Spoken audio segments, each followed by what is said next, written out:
Kapuas, Kecamatan Selat, Kabupaten Kapuas, Kalimantan Tengah, sekaligus mahasiswi PPG dalam jabatan Guru Madrasah Kementerian Agama Bat 1 tahun 2023 kelas Akidah Akhlak 1 LPTK UIN Antasari Banjarmasin. Pada hari ini, hari Senin, tanggal 28 Agustus tahun 2023, saya akan melaksanakan ujian praktek pembelajaran real pada kelas 6, materi menghindari akhlak tercela, pemarah, fasik, dan pilih kasih. Selamat menyaksikan. 10, 9, 8, 7, 6, 5, 4, 3, 2, 1, 0. Assalamualaikum warahmatullahi wabarakatuh.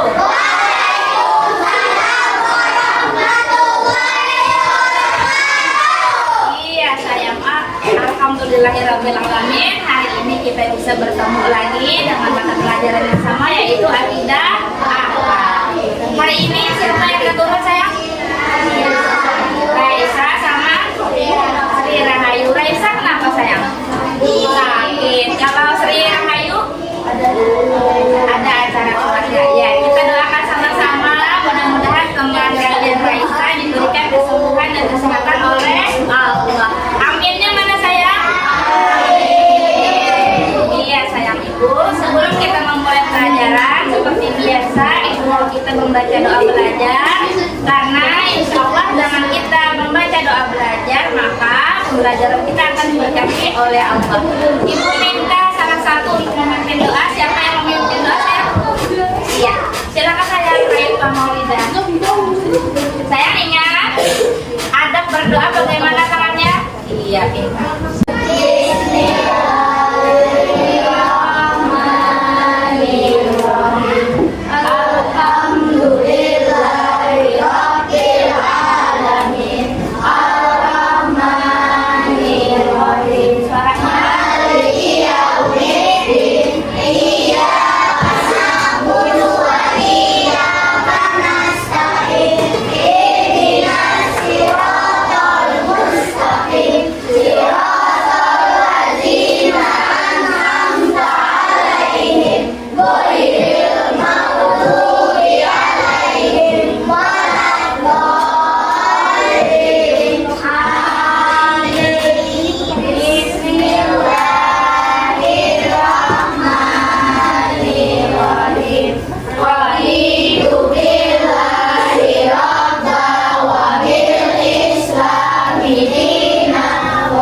membaca doa.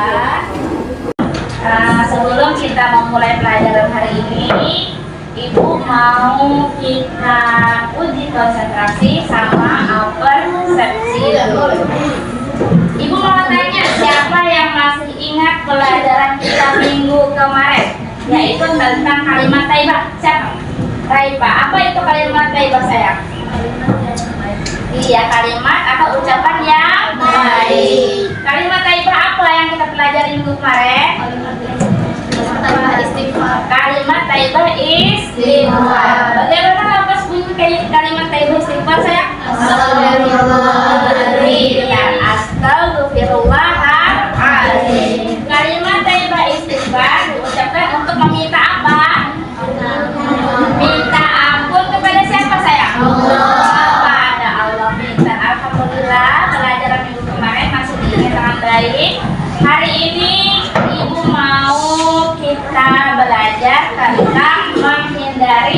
akhlak tercela.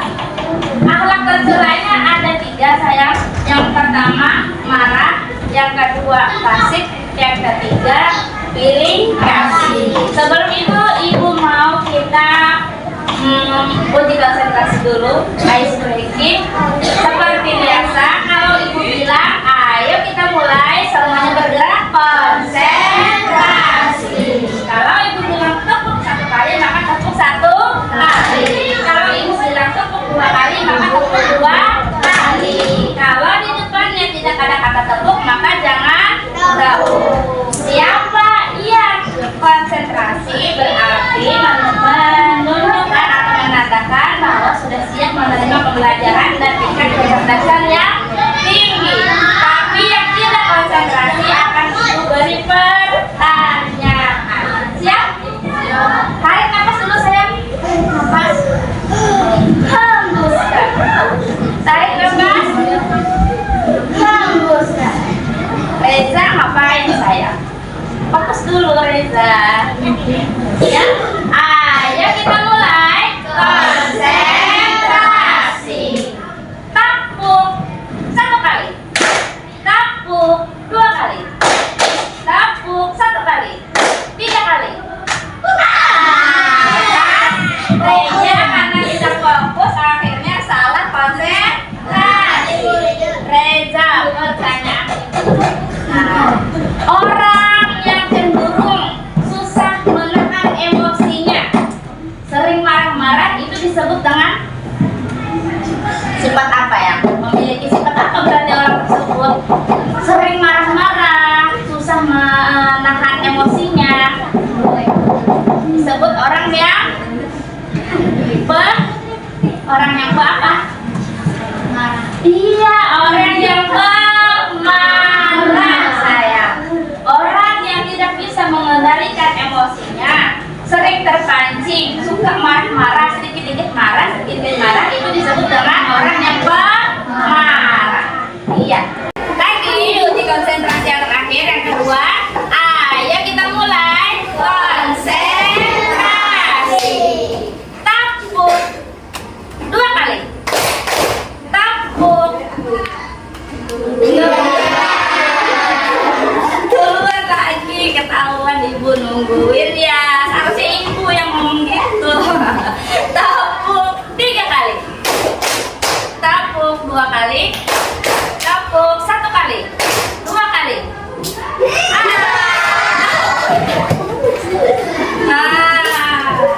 Tapi ya, pertanyaan ibu saya. Ini misalnya Sophia mempunyai teman bernama Aluh misalnya. Sophia punya teman yang bernama Aluh. Kemudian Aluh ini sangat memilih nih, tidak mau berteman dengan orang yang miskin.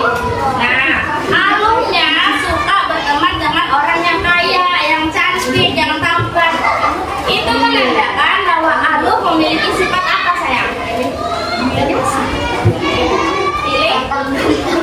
Pilih teman atau pilih kasih sayang ibu. Iya, pilih kasih. Tepuk tangan dulu banyak semua. Untuk menambah kecintaan kita kepada bangsa atau negara kita. Negara apa gitu sayang? Mari kita bernyanyi lagu kebangsaan Indonesia, yaitu 17 Agustus. Karena masih ada momennya Kak sayang. Iya. Mulai 1. Oh, berdiri dulu ya sayang, berdiri di samping kursinya masing-masing. Berdiri. Semuanya berdiri dulu. Siap?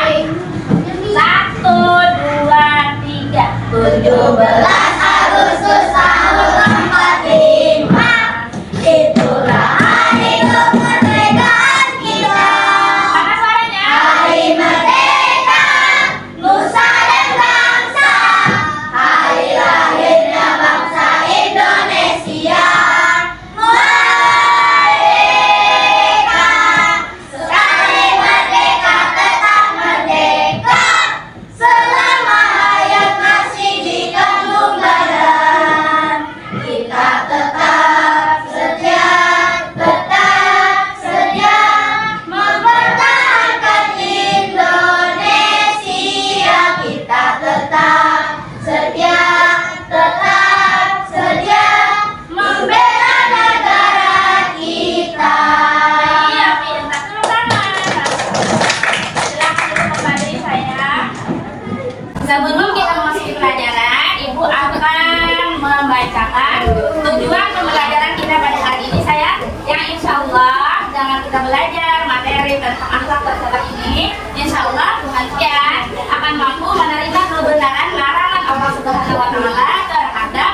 insya Allah kalian akan memahami makna dan implikasi sifat pemarah, fasik dan implikasi serta cara menghindarinya. Yang terakhir, insya Allah kalian akan mampu menyajikan contoh contoh cara menghindari sikap pemarah, fasik dan implikasi. Apa sih yang dimaksud dengan marah? Siapa yang tahu apa itu marah? Iya, keadaan yang mana dia merasa terusik atau merasa tidak nyaman dengan suatu keadaan, itu disebut dengan marah. Salah satu akhlak tercela yang harus kita hindari adalah sifat pemarah. Itu ada gambar di samping. Berteman tapi saling bertengkar. Marah dikit-dikit marah, dalam berteman dikit-dikit marah. Nah, itu namanya pemarah. Marah merupakan suatu yang wajar dan manusiawi sayang. Karena semua orang pasti pernah marah. Meskipun demikian sayang, meskipun marah itu hal wajar dilakukan, namun agama kita melarang untuk bersifat marah. Dilarang oleh agama. Ada, tapi sayang nih, ada marah yang terpuji. Ada marah yang terpuji atau dibolehkan oleh agama kita. Marah sayang ada yang terpuji, ada yang dibolehkan oleh agama. Salah satu contoh yang dibolehkan oleh agama marah itu ketika kita membela diri, kemudian membela atau mempertahankan agama. Saat agama kita dihina, kita boleh marah. Saat negara kita dihina, kita boleh marah. Yang tapi marah yang tidak diperbolehkan itu kalau kita sedikit marah, temannya berbicara sedikit marah, temannya bergerak sedikit marah. Nah, itu namanya pemarah. Pemarah yang dilarang oleh agama kita. Orang yang dapat mengendalikan amarah akan melakukan akhlak baik dan akan mendapatkan pujian dari Rasulullah. Rasulullah menegaskan kepada umatnya bahwa orang yang paling kuat nih, orang yang paling kuat bukanlah orang yang hebat beradu atau berkelahi, tapi orang yang paling kuat adalah orang yang paling bisa mengendalikan amarahnya. Nah, itu yang paling kuat sebenarnya. Kita perlu mengetahui yang tentang sebab-sebab yang dapat membangkitkan rasa marah. Ini kita punya teman, kita tahu sifat teman kita pemarah, namun kita tidak menghindari hal-hal yang dapat membuatnya marah. Maka kita termasuk yang berdosa. Yang kita juga dapat dosa kalau temannya marah karena kita sengaja membangkitkan amarahnya. Misalnya Reza pemarah, misalnya. Kemudian Fajar tahu bahwa Reza itu pemarah. Fajar sengaja bercanda atau bersengaja bersenda gurau secara berlebihan. Atau misalnya Fajar bersikap sombong karena merendahkan Reza. Tahu dia Rezanya pemarah. Mana-manain, menghina. Otomatis Rezanya marah. Marah Rezanya ngamuk-ngamuk di kelas. Habis itu hancur-hancurin meja.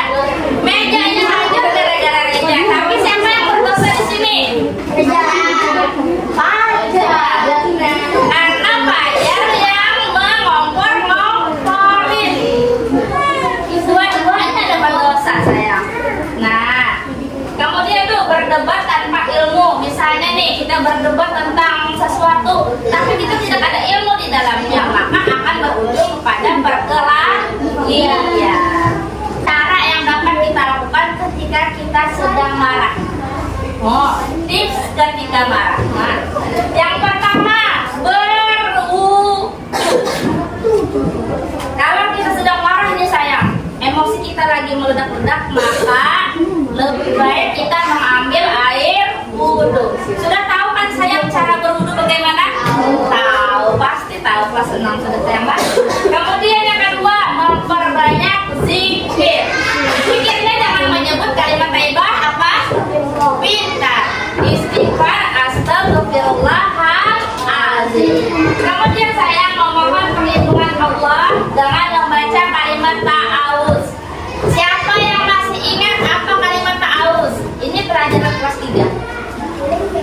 Sebelum Bu Hanfiah membaca Al-Quran, membaca kalimat ta'awuz, baru basmalah. Dia minta a'udzubillahi minasyaitonir rajim. Aku berlindung kepada Allah dari godaan syaitan yang terkutuk. Kemudian yang selanjutnya keempat, melakukan sholat sunnah. Yang kelima, mengubah posisi badan menjadi lebih rendah. Misalnya kita lagi marah, sedang berdiri, kemudian kita ambil posisinya lebih rendah dari berdiri, yaitu duduk. Maka insya Allah amarah kita akan menurun dengan sendirinya sambil baca tadi astagfirullahaladzim. Kalau lagi duduk gimana rendahnya? Berbaring. Nah, selanjutnya terakhir, memilih untuk diam dan menjaga ucapan. Karena kalau marah sama marah bertemu, akhirnya terjadilah pertengkaran. Akibat dari pertengkaran banyak, putusnya tali silaturahmi, habis itu bisa terjadi perkelahian berdarah. Nauzubillahi min dzalik. Apa sih yang dimaksud dengan fasik? Siapa yang sudah tahu apa yang dimaksud dengan fasik? Ada yang tahu? Belum tahu ya? Nah, ini fasik itu sayang, insya Allah sayang pastikan semua orang pasti pernah melakukan yang namanya kesalahan. Tapi kesalahan yang dilakukan secara terus-menerus itu bukan kesalahan, tapi suatu kesengajaan. Misalnya nih, lagi sholat, lagi asik main game, main HP. Allahu Akbar, Allahu Akbar. Nih azan. Habis itu, tanggung sebentar lagi. Tanggung sebentar lagi itu merupakan suatu kesalahan karena melalaikan sholat. Kemudian saat azan maghrib, begitu lagi, nanggung. Kemudian sholat isya lagi, nanggung lagi. Sholat subuh, aduh masih ngantuk. Zuhur, aduh capek, balik sekolah, pulang sekolah capek. Itu menjadi suatu kebiasaan, menganggap hal yang diperintahkan oleh Allah itu suatu yang biasa. Itu disebut dengan fasik. Fasik adalah orang yang keluar dari ketaatan kepada Allah dan Rasulnya. Imam Al-Ghazali dalam karyanya Kitab Mukashafatul Qulub mengatakan fasik adalah orang yang berbuat durhaka kepada Allah, durhaka kepada Rasulullah, durhaka kepada orang tua, itu bisa disebut dengan fasik. Kemudian melanggar janji. Misalnya melanggar janjinya ada alasan. Nih, misalnya mau kerja kelompok. Janjian, ternyata nggak bisa datang, artinya melanggar janji. Tapi kalau ada alasan, misalnya motornya nggak ada, yang ngantarnya ada, atau harinya hujan, itu bukan melanggar janji yang dilarang Allah, yang termasuk dalam fasik, tapi karena suatu keadaan. Kemudian saya keluar dari hidayah atau dalam apa ya tadi, tidak sholat, tidak melaksanakan sholat secara terus-menerus, menganggap sholat itu hal yang biasa. Itu disebut dengan fasik. Fasik termasuk dosa besar. Allah sangat membenci orang yang memiliki sifat fasik. Nih, sangat dibenci sayang. Bahkan dalam Al-Quran dikatakan bahwa orang fasik sama dengan orang munafik. Orang munafik sudah dipastikan masuk neraka. Mengaku beragama Islam namun tidak melaksanakan perintah Allah. Siapa di sini yang Islam? Angkat tangan. Mengaku Islam artinya saya mengerjakan nggak apa yang diperintahkan Allah? Mengerjakan. Insya Allah kita akan mengerjakan semua perintah Allah dan menjauhi semua larangan Allah. Fasik berarti keluar dari sesuatu. Fasik merupakan orang yang menyimpang dari aturan Allah. Makhluk pertama sayang, makhluk pertama yang bersifat fasik adalah jin kafir. yang disebut dengan iblis. Jadi iblis itu berasal dari golongan jin. Jin ada jin muslim, ada jin kafir. Jin kafir disebut dengan iblis. Kemudian iblis ini menyimpang dari perintah Allah, tidak mau menghormati Nabi Adam. Kemudian si iblis tadi menggoda Nabi Adam untuk memakan buah apa? Buah apa sayang? Buah khuldi, betul, memakan buah khuldi. Sifat iblis tersebut disebut dengan syaitan. Nah, itu tuntutannya sayang. Cara agar kita terhindar dari sifat fasik, memperbanyak ibadah kepada Allah dengan menunaikan sholat dan diperintahkan sholat 5 waktu. Kemudian banyak bergaul dengan orang yang soleh. Itu ada gambar. Nah, gambar cewek muslimah berkerudung bersahabat, kemudian gambar cewek bersahabat yang terbuka auratnya. Yang mana yang termasuk orang yang fasik? Yang gambar berkerudung atau yang tidak berkerudung? Tidak berkerudung, termasuk orang yang fasik kalau dilakukan secara terus menerus. Karena aurat perempuan dari mana sayang? Iya, dari ujung rambut sampai ujung kaki. Yang bukan aurat cuma telapak tangan sama wajah. Kalau laki-laki dari mana? Dari pusar sampai lutut. Enak ya sayang. Jadi laki-laki auratnya cuma dari pusar sampai lutut. Tapi kalau jalan-jalan dia pakai baju malu nggak? Malu. Jadi alangkah baiknya kalau kita sebagai muslimah dan muslim yang baik dan taat kepada Allah, kita harus menutup aurat. Apalagi kalau sudah balik. Nah, orang yang balik menanggung dosa sendiri. Menghindari bergaul dengan orang yang fasik, jangan berteman dengan orang yang nggak pakai kerudung. Nanti tertular. Nggak boleh menyambut orang sayang, nggak boleh ngata-ngatain teman. Jangan berteman dengan orang yang fasik. Nanti bisa tertular. Dia asik main HP, kita menemaninya.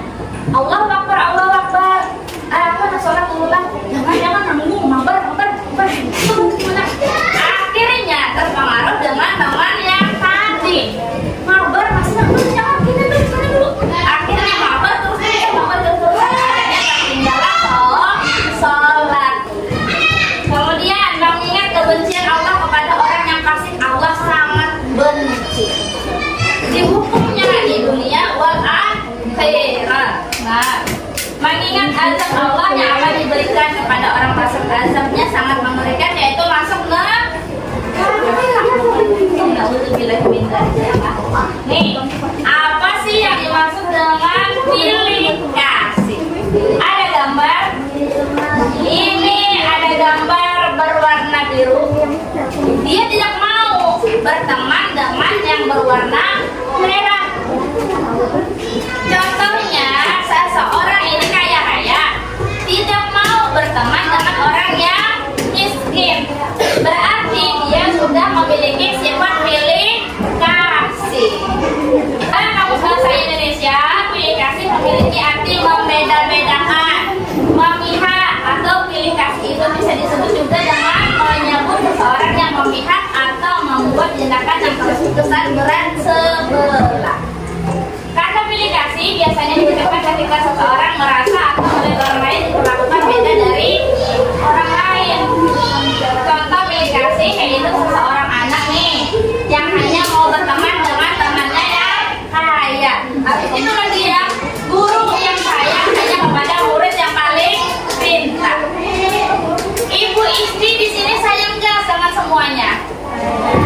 Pernah kayak ibu beda-bedakan, biar pintar, biar tidak pintar, pernahkah? Nah, kalau ibu memilih-milih dalam menyayangi kehadiran, berarti ibu sudah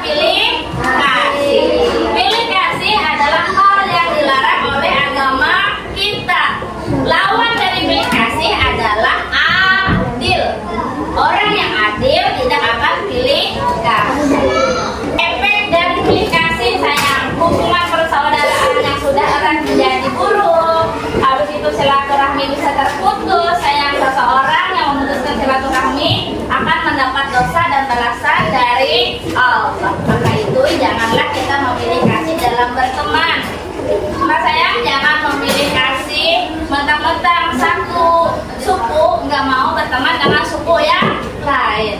Jangan membeda-bedakan teman dari sukunya, dari golongan kaya miskinnya. Habis itu jangan melihat dari wajah cantik atau tidaknya. Nah sayang, bertemanlah dengan semua orang. Alhamdulillah, pelajaran kita sudah selesai. Ibu jelaskan. Bagaimana? Ada yang mau ditanyakan sayang? Sudah jelas?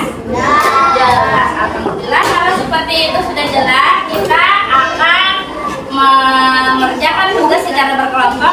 Silakan berhitung dari ujung sana. Karena jumlahnya 24, maka kita berhitungnya sampai 4. Jangan, kita berhitungnya sampai 4.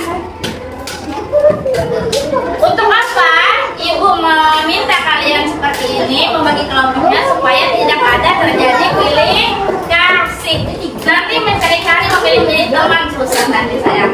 Nah, dari sini 1, 2, saya Ibu 3, 4, 1, kembali ke 1, 2, 4, pintar. Iya sayang. Ibu hitung sampai 30, semuanya harus bersih.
Salah.